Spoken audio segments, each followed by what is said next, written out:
menyampaikan sambutannya. Semoga bermanfaat untuk kita semua dan dapat kita mengamalkannya. Untuk acara selanjutnya, marilah kita dengarkan sambutan daripada public figure kita ini, Bapak Tubagus Demiing Gumelar. Kepadanya dipersilakan dengan segala hormat. Bapak, sallallahu alaihi Muhammad. Saya jadi gemetar orang. Pak Kiai nggak kira-kira, aduh ampun.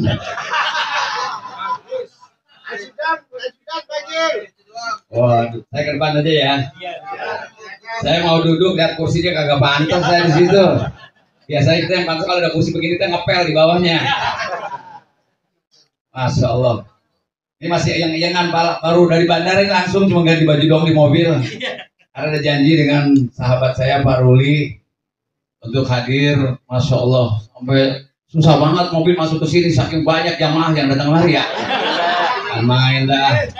Lihat, kepala tinggal putih doang tuh, lihat belakang itu. Ada kali 30 orang.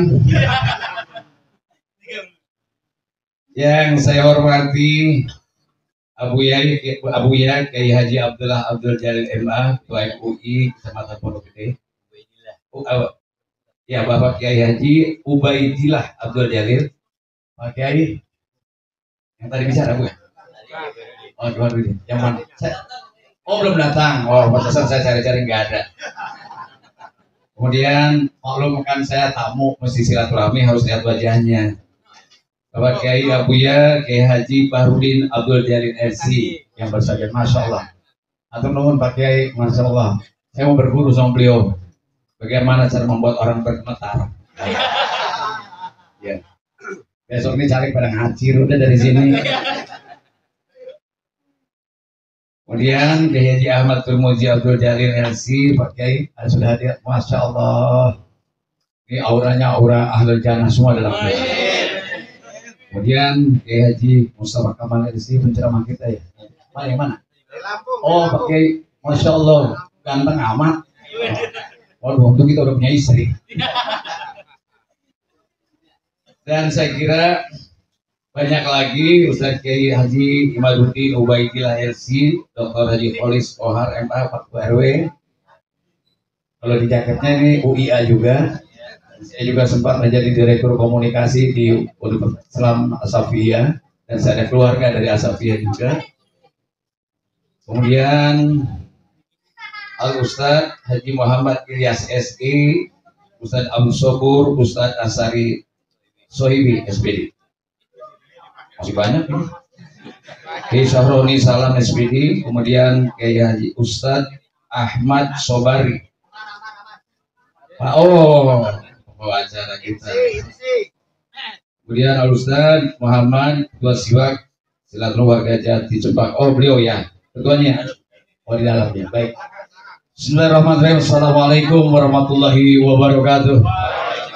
Alhamdulillah, alhamdulillahilladzi hadana li hada wa ma kunna linahtadiya laula an hadana Allah.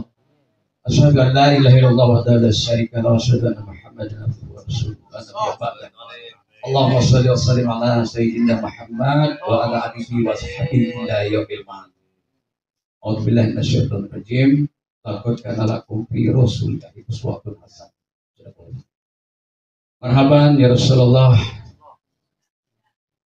Marhaban ya Nabi Allah. Assalamualaikum. Hari ini kita adalah umat yang terbaik yang bukan main di bulan Rabiul Awal ini kita memperingati kelahiran Rasulullah SAW, Nabi Muhammad. Kita adalah kaum yang beruntung, Pak Kiai tadi bilang. Pak Kiai betul kan? Kita tidak kenal dengan Rasulullah, tapi begitu cintanya kita. Dan tidak beriman seorang Islam yang tidak juga iman pada Rasulnya. Bahkan sholat tanpa salawat pun tidak sampai. Tapi saya bukan ingin menceritakan tentang bagaimana, karena para ustadz lebih fasih dari saya. Saya bukan ustadz.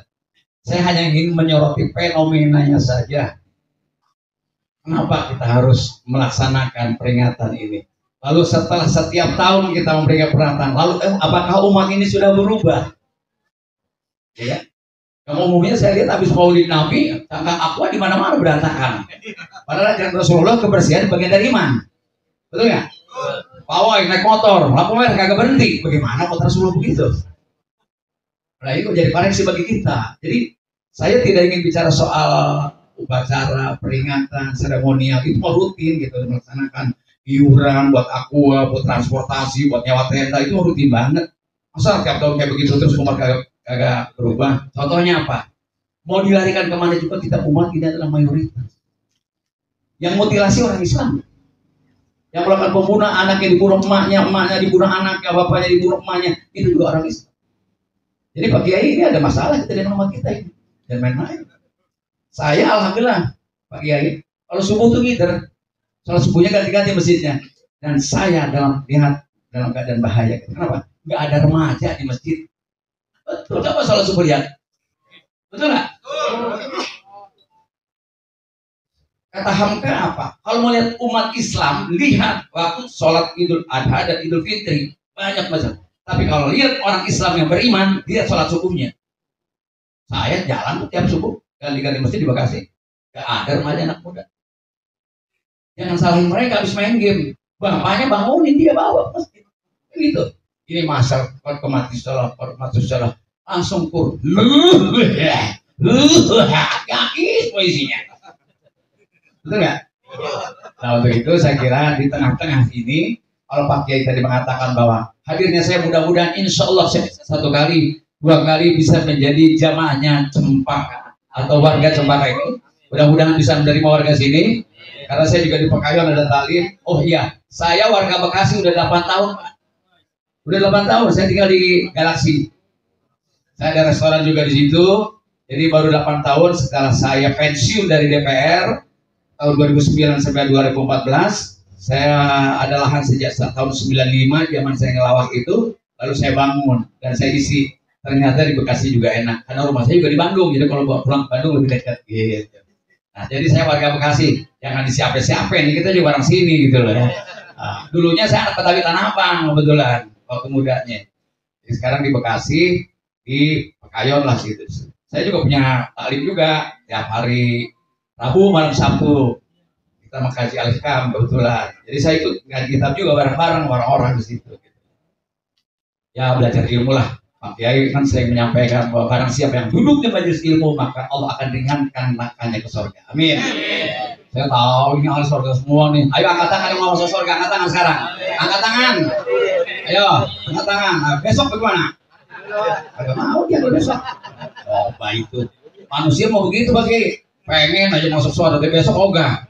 Masih mikiran, waduh, kalau besok kita mancing bagaimana ya? Iya, mancing bagaimana? Kata Pak Kiai 50.000 mancing gitu. Nah, barangkali nanti Pak Kiai kita penceramah kita akan menyampaikan akan mengurai bagaimana kisah Rasulullah SAW sejak kerasulannya sampai beliau wafat sampai kita masih mengimaninya sampai sekarang. Jadi saya bilang tadi, saya hanya ingin melihat kita tiap tahun loh rayain Maulid Nabi, betul nggak? Emang kalau merayakan Maulid Nabi cuma ngingetin tanggalnya doang lalu kita marhaban gitu? Kan enggak, harus ada perubahan bagi kita, akhlaknya, karakter orangnya. Begitu Allah menjaga hati-hati dengan sesuatu, betapa berbahaya seorang pemimpin atau wakil rakyat yang menang dan duduk dalam kekuasaan, dia hasil suap. Iya. Kalau aneh, nggak jadi anggota DPR nggak apa-apa, nggak ada masalah. Hidupnya udah selesai. Umur 65, cucu 7, mau ngapain lagi? Betul nggak? Usaha ada. Tapi kalau kita hidup dengan makan yang enak, lalu tidur yang nyenyak, saudara kita diperlakukan ketidakadilan, maka kita juga berdosa. Betul nggak? Apa kata Ali bin Abi Thalib? Kalau ada kejahatan di satu negeri, bukan karena ansih ada penjahat, tapi orang baik mendiamkannya. Saudara-saudara baik, jangan diam. Kalau diam sama dengan melakukan kezaliman. Udah mulai mikir kan sekarang. Kalau kita bantuin ini, nggak ada pilihan. Kalau kita bantuin Ali, nggak ada pilihan. Betul Ali? Iya. Kalau nggak betul, bantuin Ruli, nggak ada pilihan. Betul. Kita ini ingin datang ke sini. Kalau ada kayak Bang Ali, mau nyalekku, saya apresiasi betul. Kenapa? Ini orang memperjuangkan kita gitu. Ada suka ribut presidennya siapa? Presiden siapa? Aneh mau tanya. Waktu Pak Jokowi kepilih pasti orang sini ada yang milih Jokowi itu. Mungkin ya. Atau yang mana saja. Loh, kalau ada problem sekarang beras naik, sayuran naik, BBM naik, diam-diam. Emang ente bisa langsung minta ke Jokowi minta tolong? Agak kan? DPRD-nya deketin, rumahnya kita tahu, rumah Ming kita tahu, lu datang ke rumah gue, lu tolongin. Begitu dong caranya. Artinya apa? Dia harus dekat dengan orang yang mewakilinya. Kalau presiden mah luas Indonesia, brother. Luas. Belum tentu mikirin orang jadi siapa. Belum. Ya lah. Kalau mikirin masa beras naik.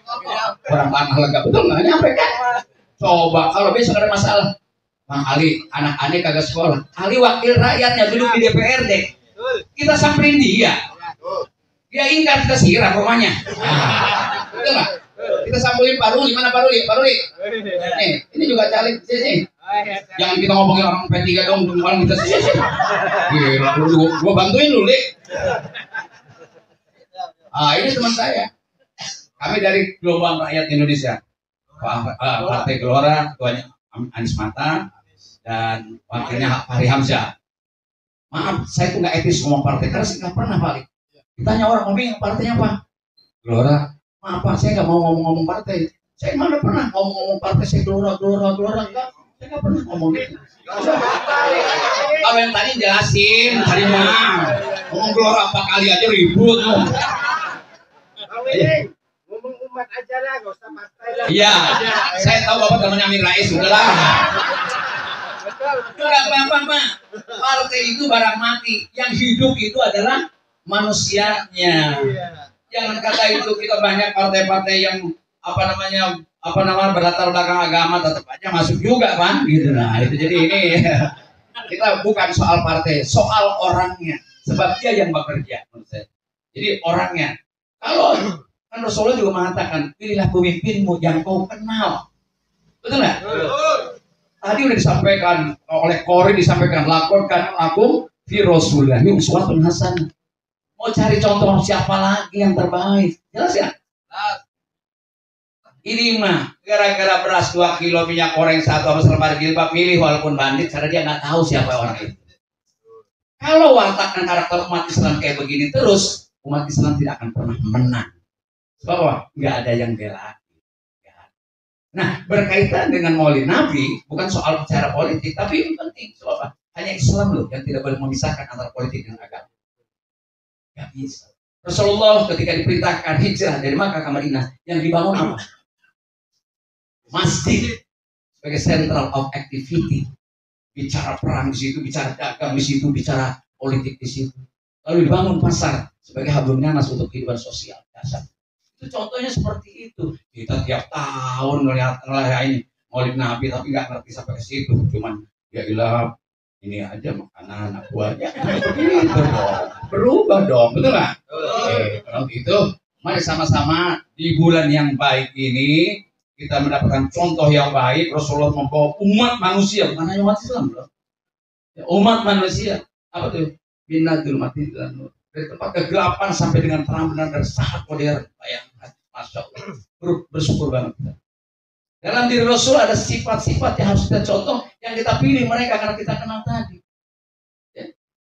Sedikit jujur. Kalau kita punya pemimpin jujur saja, selesai itu masyarakat. BLT pasti adil nyampe ke semuanya.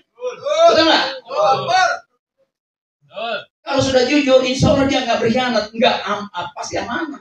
Amanah itu demi Allah dalam sebenarnya. Saya akan menjalankan tugas kami sebagai wakil rakyat atau presiden atau gubernur atau bupati dan sebagainya. Itu tidak akan dikhianati oleh dia. Karena apa? Dia takut sama Allah dan dia percaya ada hari pembalasan. Itu pemimpin. Sidik, jujur, amanah, tidak berkhianat, tapi punya kemampuan watawassaw bil haq, menyampaikan kebenaran betapapun baik itu. Gak usah takut. Saya di DPR lu jeger-jeger aja. Kenapa? Demi rakyat kok. Yang terakhir apa? Pilih pemimpin yang cerdas, yang fatona, yang bacaannya banyak. Baca Jalaluddin Rumi, baca Al-Hikam, baca Imam Ghazali, yang baca Sincan doang. Gitu. Nah untuk itu, Bapak sekarang di tengah Maulid Nabi yang indah ini, dalam syair-syairnya berjanji, dalam syair tadi apa namanya astrokol, kemudian juga marhaban kita, masya Allah isinya itu nasihat-nasihat bagi kita agar kita meneladani Rasulullah SAW yang masya Allah umatnya tidak makin mandi, rugi banget kita mah. Nah untuk itu saya kira Itu saja dari saya. Mudah-mudahan nanti kita dengarkan sama-sama Pak Kiai penceramah kita akan menyampaikan, akan membedah sesungguhnya di mana letak keuntungan kita menjadi umat Islam. Karena umat Islam itu ibarat berdagang, nggak boleh rugi dimanapun kita ketemu. Anda ketemu antum mesti untung, anda mesti untung. Karena suatu saat pasti ada manfaatnya. Tadi Pak Kiai sudah bilang soal apa? Silaturahim. Itu penting banget. Saya belum tentu menang, Ali belum tentu duduk di DPRD, betul nggak gitu? Belum tentu. Tapi sudah untung hari ini. Kenapa? Sudah saling mengenal. Bagaimana caranya? Ente mau kenal aneh, kita jarang ketemu. Bagaimana ketemu semua saudara-saudara sini? Kalau bukan apa? Bukan karena silaturahmi ini, Masya Allah. Dan ini bukan kebetulan. Allah merencanakan dan Allah ridho pada kita malam ini. Amin. Terima kasih. Mohon maaf kalau ada kata-kata yang kurang berkenan dan kurang berilmu dan kurang lucu karena dulu memang pelawak. Ya, dulu ada yang bayar, sekarang nggak ada yang bayar, jadi nggak usah lucu-lucu. Iya nggak? Ya, jadi dan satu hal, saya kalau nanti ceramah agama kan pulangnya di amplopin sama panitia, ini saya nggak mau, gitu loh. Ya nggak? Ya kali? Gitu. Orang-orang berilmu saja. Kalau ada misalnya apa nasihat-nasihat, apa hadis-hadis yang balik wali ayah, tapi kalau lebih dari segini mah nggak cukup satu ayat kali gitu ya. Kalau ini kita ngobrol biasa aja. Saya perkenalan, nama lengkap saya TB Dedi Miing Gumelar. Nah, saya mau cerita dikit ya, waktunya sedikit ya. Nama saya bapak-bapak kenal ya? Miing, taunya Miing doang. Saya kadang-kadang dulu kesel banget waktu saya jadi pelawak, anak kecil aja mau Miing, kurang ajar Miing dulu. Anak kita yang marah, ya jangan mau dong paling Miing. Ayo orang tua udah punya anak kecil Miing, mungkin saking akrabnya pada profesi kita. Tapi begitu saya dilantik jadi anggota DPR tahun 2009, pakai lencana, pakai jas, semua orang manggil selamat siang Pak Dedi. TB Dedi Miing Gumelar. Waktu jadi pelawak dipanggil Miing. Begitu dilantik, panggil Pak Dedi. Begitu dari 2014 saya pensiun, semua orang balik lagi manggil Miing lagi aja. Jadi pelawak lagi. Nah, insya Allah mudah-mudahan 2024. Makanya kenapa saya tidak mau duduk di kursi bekas Pak Kiai ini? Biar aja kursi itu 2024 saya akan rebut kembali. Insya Allah. Terima kasih. Assalamualaikum warahmatullahi wabarakatuh.